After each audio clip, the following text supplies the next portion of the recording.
현미 예수님, 오늘은 월요일이지만 부활 대축일 남미사 거로 복음 묵상을 한번 해봤습니다. 성부와 성자와 성령의 이름으로 아멘. 오늘은 조금 빨리 제가 시간이 없어서 진행하도록 하겠습니다. 오늘 복음은 어, 마리아 막달레나의 이야기를 듣고 베드로와 요한이 이 빈무덤으로 달려가는 거죠. 그리고 빈무덤을 보고 믿었다라고 이렇게 기록하고 있는데, 베드로는 아마 연세가 좀 있으셔서 좀 늦게 달렸고, 이제 요한이 이제 빨리 달려서 들어가 봤는데, 이 몸을 쌌던 이걸 뭐 수의라고 하죠. 그것은 이렇게 막 이렇게 돼 있고 그 다음에 머리 수건은 잘 개켜져 있고 뭐 그냥 요것만 보면은 어떤 분이 누군가가 이렇게 훔쳐갈 때 이렇게 훔쳐가진 않죠. 훔쳐가려면 그 채로 들고 갔을 텐데 훔쳐갔다고 이렇게 생각을 해서 왔는데 조금 아닌 것 같은 거죠. 누군가가 잠에서 이렇게 얼굴에 덮고 있던 거를 이렇게 일어나서 얼굴에 덮고 있던 것들을 이렇게 잘 개서 뭔가 이렇게 놓고 이제 나를 쌌던 것은 이제 바빠서 그냥 일어나서 간 이런 모습이죠. 근데 이것만 봐서는 요한이 예수님의 부활을 믿은 건지 예수님의 시신이 그냥 사라졌다는 것만을 믿은 건지는 알 수가 없는 거죠. 근데 이들이 확인하러 온 거는 예수님의 부활이 아니거든요. 그러니까 막달라 마리아가 예수님의 시신이 누가 훔쳐갔는지 없어졌다. 이제 그거 확인하러 온 거죠. 근데 다른 사도들은 왜 오지 않고 이 두 사도들만 이렇게 왔을까요? 예수님께 대한 관심이 이 다른 사도들보다 더 많았기 때문에 그렇겠죠. 무덤을 찾아왔던 여인들도 마찬가지인 거죠. 예수님을 더 사랑했기 때문인 거죠. 우리는 이 누군가가 부활을 믿고 누군가는 부활을 믿지 못하는 것을 어떤 과학적인 근거가 있고 없고의 차이 때문에 그런다고 생각할 수가 있어요. 그래서 뭐 빈무덤이 증거다. 빈무덤은 증거가 아니에요. 진짜 누가 훔쳐갔을 수도 있죠. 아, 그리고 뭐 과학적으로 뭐 예수님을 보았다는 사람이 500명씩이나 된다는 내용이 성경에 있다. 뭐 성경도 그렇게 꾸몄을 수가 있는 거죠. 뭐 그런 것들로 증명이 안 되죠. 만약에 증명이 되면 그것은 믿음이 아니라 지식이 되는 거죠. 제 주머니에 지금 1억짜리 수표가 있는데 여러분 믿으세요? 안 믿으신다고요? 사제를 안 믿으셔서 잘하셨어요. 없죠. 없는데 만약에 1억 그러면은 뭐 5만 원이 있다. 그럼 믿으시겠어요? 그럼 믿으시겠죠. 그렇죠? 근데 없어요. 있긴 있어요. 근데 없을 수도 있잖아요. 그러니까 믿음이라고 하는 거는 어떤 확인되지 않은 것인 거죠. 창조론과 진화론도 마찬가지인 거죠. 론이라고 쓰는 것은 아직 실험으로서 증명이 안 됐다는 거죠. 실험으로 모래 아래서 박테리아나 어떤 생명체가 나오게 만든다면 저는 믿겠지만 아직은 실험으로 어떠한 진화도 설명해 내지를 못해요. 물론 창조론도 마찬가지인 거죠. 따라서 그런 것들이 이제 믿음의 문제예요. 근데 부활도 마찬가지인 거죠. 부활도 증명을 할 수가 없어요. 그러니까 믿거나 말거나 그것은 우리의 선택인 거죠. 근데 어떤 사람은 믿고 어떤 사람은 왜 안 믿느냐는 거죠. 근데 이들이 예수님의 시신이 사라진 것까지 믿게 된 이유는 바로 예수님께 대해서 뭐가 있었기 때문에 그런 거죠. 관심이 있었기 때문에 그런 거죠. 그러니까 관심이 있으면 믿어지고 관심이 없으면 안 믿어지는 거죠. 이 적과의 동침이죠. 줄리아 로버츠와 이 남자 이름이 모르겠지만 아무튼 줄리아 로버츠는 이 남자가 완벽한 사회에서는 정말 완벽한 사람이에요. 그리고 돈도 많고 뭐 밖에서는 뭐 아내에게 엄청 잘해주는 척하고 근데 안에서는 막 때려요. 그러니까 이제 이 아내가 못 살겠다. 난 이혼하겠다라고 하니까 너 이혼을 못한다. 안 해주겠다. 내가 세상에서 완벽한 남자인데 이혼당했다? 이런 것은 자존심상 허락되지가 않는 거죠. 그 내가 막 때려놓고 앞으로 잘할 테니까 이제 그런 얘기는 하지 말자. 뭐 이런 식으로 하니까 어느 날 요트를 타고 나갔는데 폭풍이 불었어요. 이제 아내가 그 요트에서 떨어져 버렸어요. 그러니까 이제 아무리 불러도 그 망망대해에서 아내를 찾을 수가 없었던 거죠. 그래서 아내 시신도 찾지 못하고 이제 장례를 치렀죠. 다른 사람들이 야, 이렇게 완벽하게 사는 이 삶에 너무 정말 안타까운 일이 일어났구나라고 많은 위로를 해줘요. 근데 이제 이 자매는 탈출을 한 거죠. 근데 이 남자는 이 자매가 자기를 탈출했다는 생각을 못해요. 왜? 첫 번째는 수영을 못하고요. 아내는. 두 번째는 아내가 자기를 떠날 수 있다라고 하는 것을 인정을 할 수가 없어요. 왜? 나같이 완벽한 사람을 어떻게 떠나? 라고 하는 건데 이제 어느 날 막 잘 살고 있는데 어떤 수영 강사를 우연히 만나게 되는데 그래서 아내가 참 안 되셨습니다. 수영도 잘했었는데 이렇게 수영을 못했는데 무슨 말씀이세요? 수영 엄청 잘해요. 매일 와가지고 수영 연습했었어요. 그러니까 뭐지? 이게 이러면 안 되는 건데 그러니까 이제 아내에 대해서 이제 뭐 살아있나? 관심이 생기는 거잖아요. 근데 이 비유가 너무 조금 안 맞는 거라 그래도 좀 한번 보면은 관심이 있으면 믿어진다는 거죠.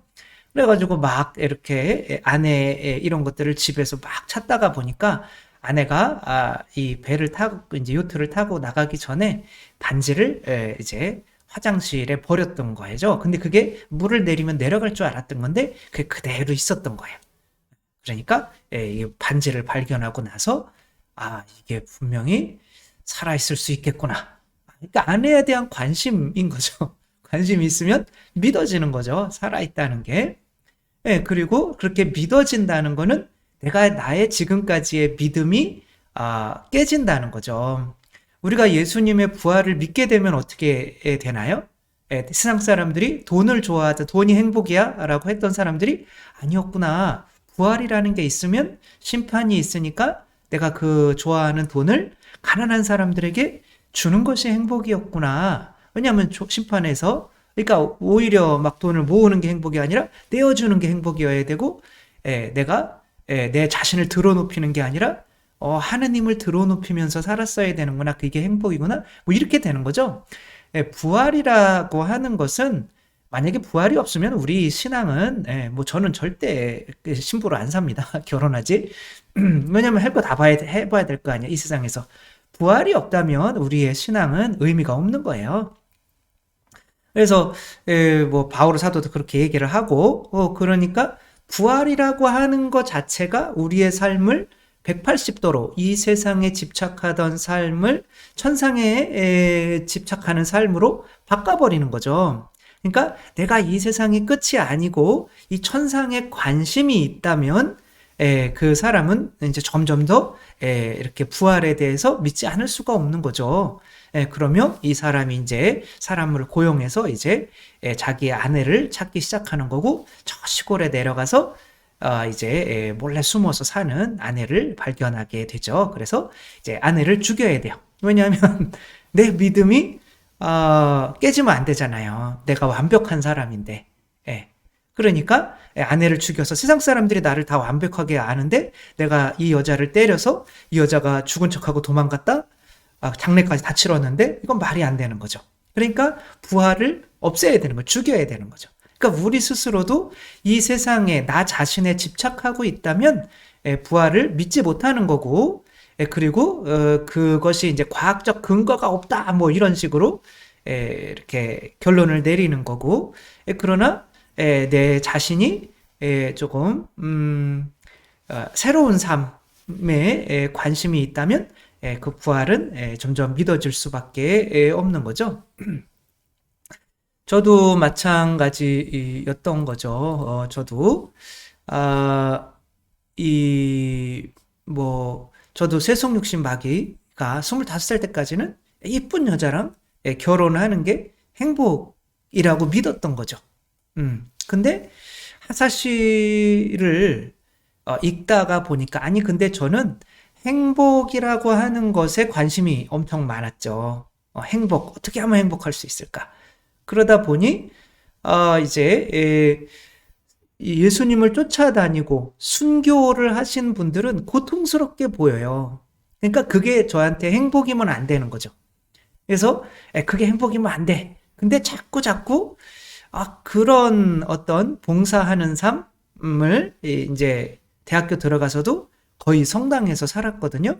그러니까 한번 시험을 해보는 거죠. 행복에 관심이 있으니까, 그런 것이 행복이라고 이야기하는 사람들이 있으니까 한번, 그래, 그런 세상에서 이렇게 살아가는 것보다 아이들 가르치고 뭐 성가대도 하고 레지오도 하고 뭐 청년회도 하고 이런 봉사하는, 남을 위해서 봉사하는 삶을 한번 살아보는 거죠.